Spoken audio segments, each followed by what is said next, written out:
These quarterbacks are not good.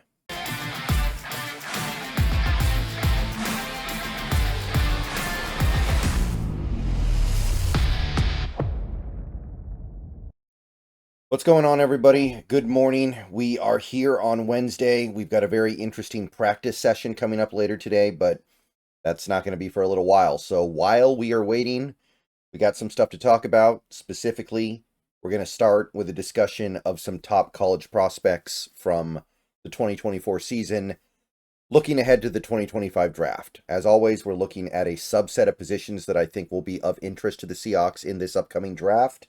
So we're not looking at everything, but we're going to be looking at a lot. This first video is going to be offense.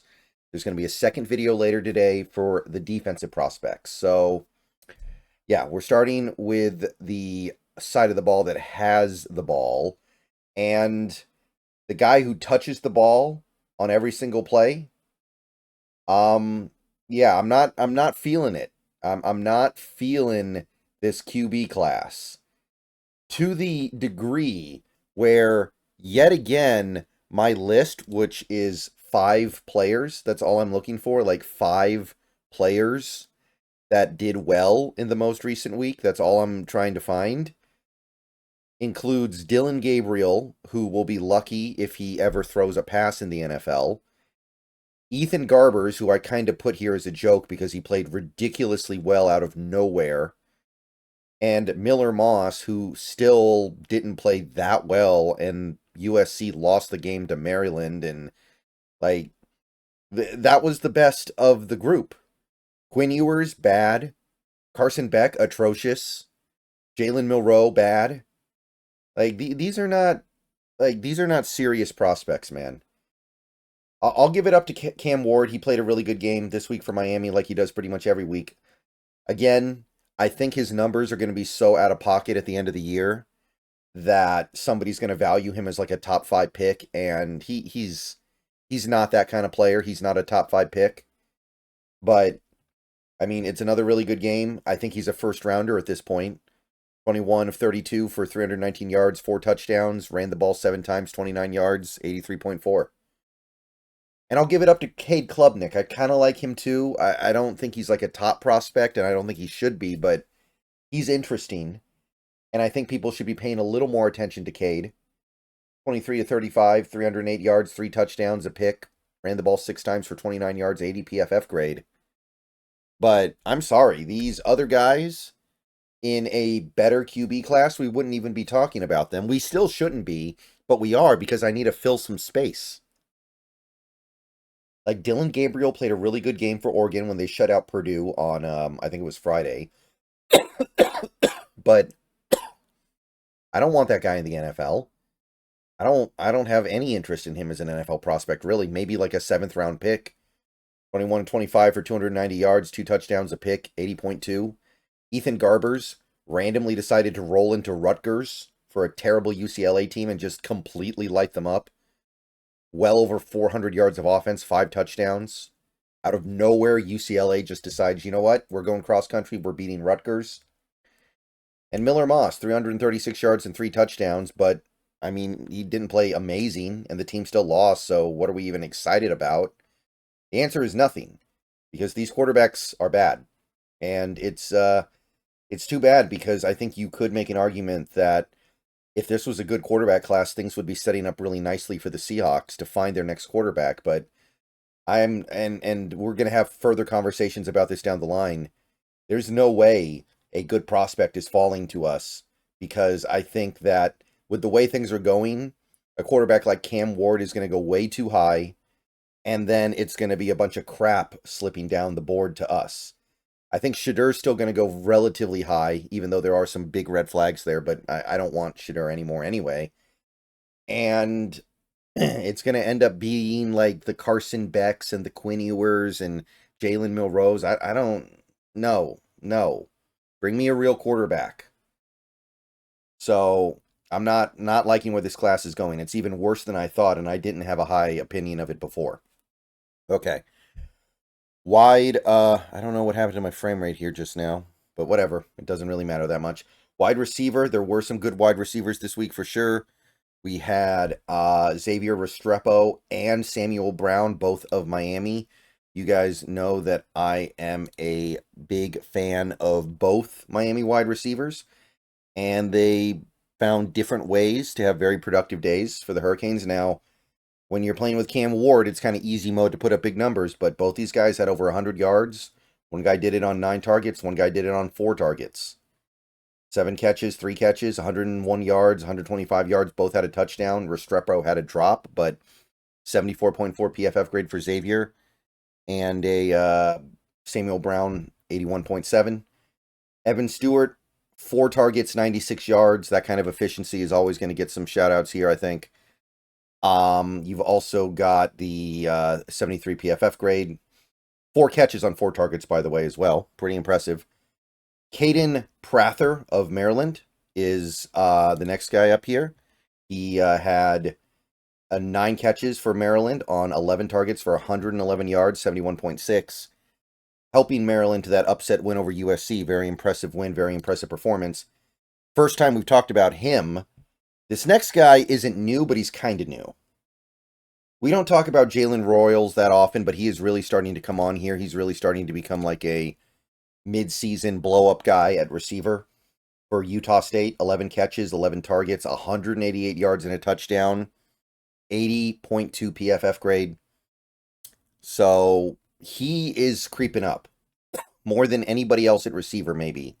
He is creeping up, and I'm telling you, the top guys, I know they're still top guys. I'm not trying to take anything away from the McMillans and the Byrdens of the world, but they're not really producing the last several weeks.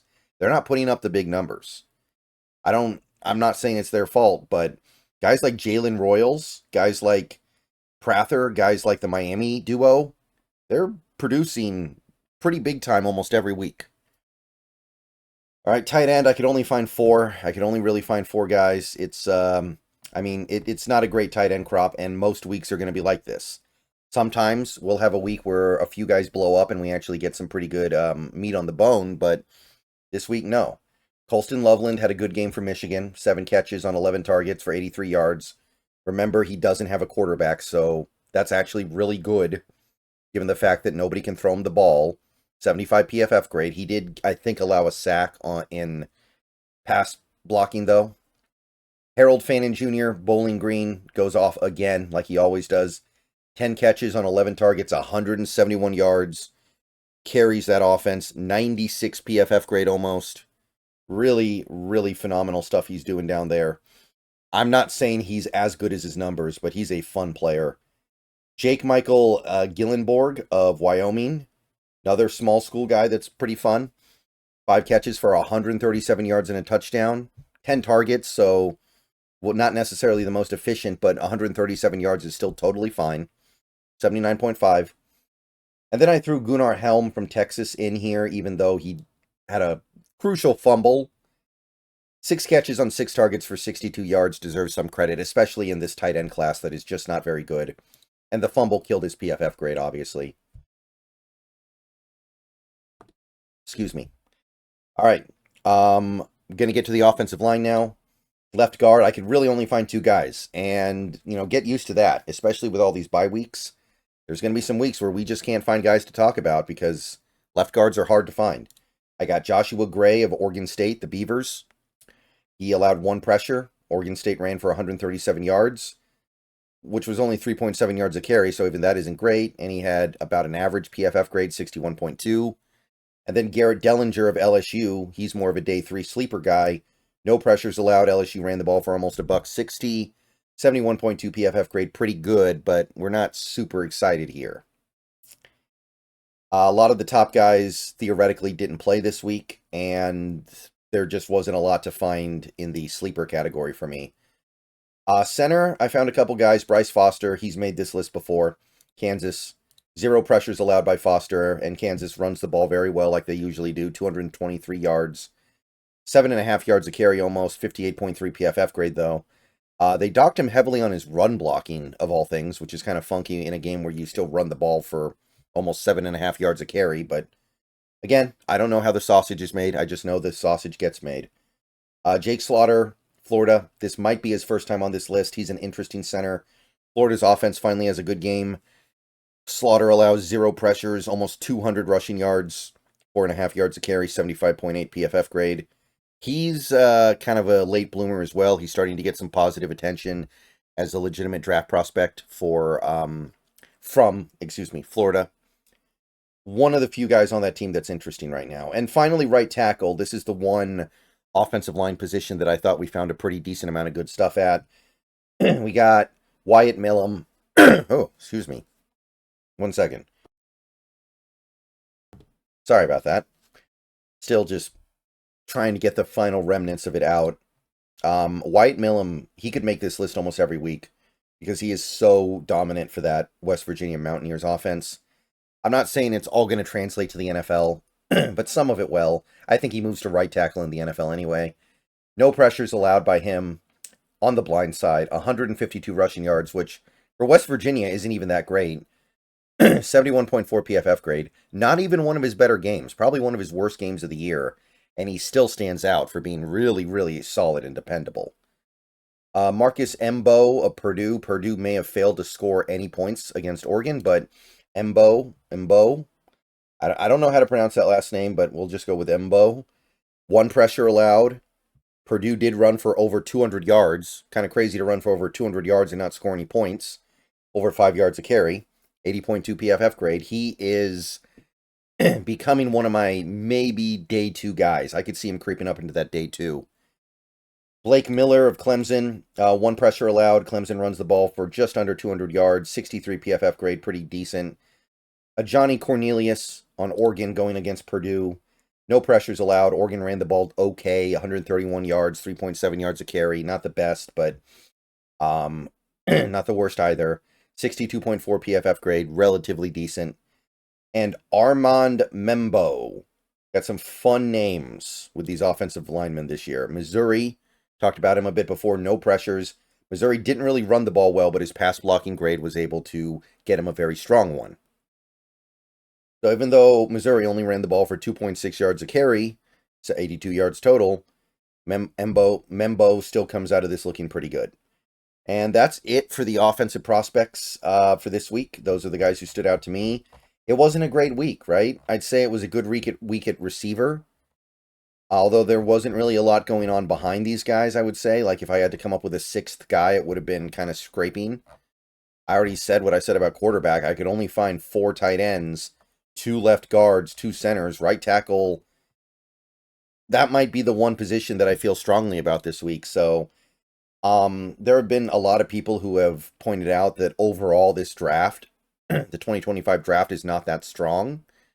I think that's probably accurate. There are going to be good players in it, of course, but I think this is going to be, relatively speaking, one of the weaker drafts. To some extent, maybe the college football is still catching up from all the stuff they're doing regarding the transfer portal. So we might just need to wait until, I don't know, 2026 draft, and things will start to equalize a little bit. But yeah, that's what I got on the offensive side. Let me know what you guys think. See you guys later. Go Hawks. Defense coming in a couple hours, and then there will be more videos later in the day.